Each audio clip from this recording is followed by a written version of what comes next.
Hello and welcome to my channel at Basically London. My name is Liz Harry. If you're anything like me, Notting Hill will mark the end of summer. By September you'll be going into college, whether that be from doing your GCSEs into your first year or you've completed your first year and you're going into second year. I guess that was similar to me. I was going into my second year and I was pretty pleased with myself. I thought, wow, so I'm not that stupid. I could actually do this whole uni thing. I've completed my first year. I was also happy because my close friends had also passed to get into second year. And there were new people joining the college. So I was like, oh, I'm going to make new friends, going to meet new people. This seems good. Like I had a boyfriend at the time as well. And we both sort of agreed, you know, out with the old, in with the new, you know, new year, new us. So we both sort of like went our separate ways. I was really pleased about going into this year. So that was September times. October came by and it all kind of followed the same thing. You know, you socialize after college, everyone's chilling, it's a good time. November comes, same sort of thing. And then December comes, just before Christmas. And things aren't balancing because I'm just not feeling correct. As you do, when you don't feel correct, you Google it, because Google is now your GP service, and you put in your symptoms. So I put in some symptoms and it was indicating something interesting. You know how I mentioned, obviously had the boyfriend, although I had the boyfriend and we went our separate ways, indications was telling me something. So just to make sure that that's not what it was saying, I thought, okay, Google search again, where are these clinics that people are always talking about? Cool. So one day after college, I go and use one of the local clinics, and I'm really feeling like I'm feeling on top of the world. I genuinely feel like this isn't me, this isn't even for me. I'm just going, you know, just in case for a friend, even though I'm by myself. So when I get there, I'm still acting cocky, I'm still acting as if it's not me. I'm looking around the room, looking at this girl, I'm thinking she must have something, she must be pregs, he must have given her the baby. I was scheming on everyone's life as if I wasn't involved at all. So anyway, they called my name now, go into the room, and I'm still acting like, yeah, pregnancy test. And the woman gives you, why do they give you these ridiculous tubes, by the way? How on earth? Women, you know what I'm saying, but anyway.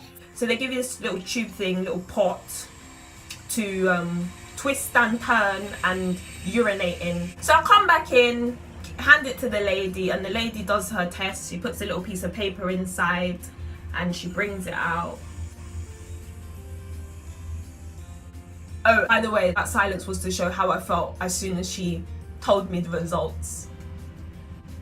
The room actually did a 360, and I just remember her talking about abortion. Listen, I don't know why I'm trying to sugarcoat it. I felt like I was on a flight, my ears had popped and I was being drowned. You know when you're just, you genuinely feel like these things don't happen to me, woman. You must be confused. It was just crazy. So I left now, and I remember just walking out in a daze. I just thought to myself, what am I going to do? And I guess you're probably wondering, what did I do? What was I going to do? Some of the things moving forward that I did, this is for people that might be in the situation, you're already pregnant, you already had the baby. I don't know where you are in your life, but I'll just tell you what I did. I cut the socializing completely down. Like to the point where people are like, are you still about? Where are you? Do you even go to my college? For me, it was very important because I had to balance out what is it that I wanted from life. And I thought, I've done this far into my second year of A-levels. There is no way I'm just gonna let that go down the drain like that. I just didn't tell anyone. Like those friends that I was chilling with every single day after college, I didn't tell. My mouth was just whoop. I didn't tell nobody. Then the souls that I did tell, had to tell my teachers at college because I needed their support.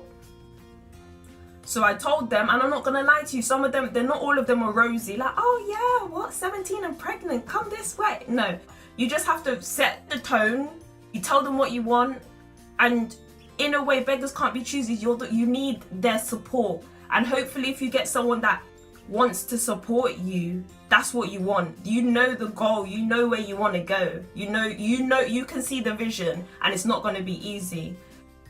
For me, it was lonely. I'm not gonna lie, it was very lonely. I felt very down, I felt really upset, I felt like, oh my gosh, I have no friends, this is so depressing. For me, it was flight or fight mode. When I decided that I was gonna have this child, for me, the only decision was I didn't know what it could be like or what I was supposed to be like as a parent, but all I knew is there's things that I need to just start getting maternal about. So it was things like I didn't have a job then, I had to start job hunting. These for me began to be priorities. So I hope that's helpful. Before I end this video, I just want to throw out a recommendation I went to an NHS clinic in Camden. Clinics are supposed to be, I feel like there should have been so much more care. A lot of them make some sort of youth work background or social work background or something in regard to young people and children. You would definitely have done safeguarding and child protection. And going back to my experience that day when the lady just handed me these leaflets about the next decision I'm gonna make. Only 2 decisions was to have a baby at 17 or have an abortion at 17. 2 things that I've never done. Firstly. Secondly, she also didn't ask me or mention, you don't even know what kind of home I'm going to. I've been interrogated more to get paracetamol from Poundland, and you've just left me to just leave there, just, willy-nilly handing me these leaflets. I think these services need to do more to safeguard children, because it's not even the fact that, if a child is going to be pregnant or is pregnant, it's done already. What do you do now? How do you give them that support? How do you make sure that their well-being and their mental state is okay? So that's just a word of advice. But for me, that's basically London. Bye bye.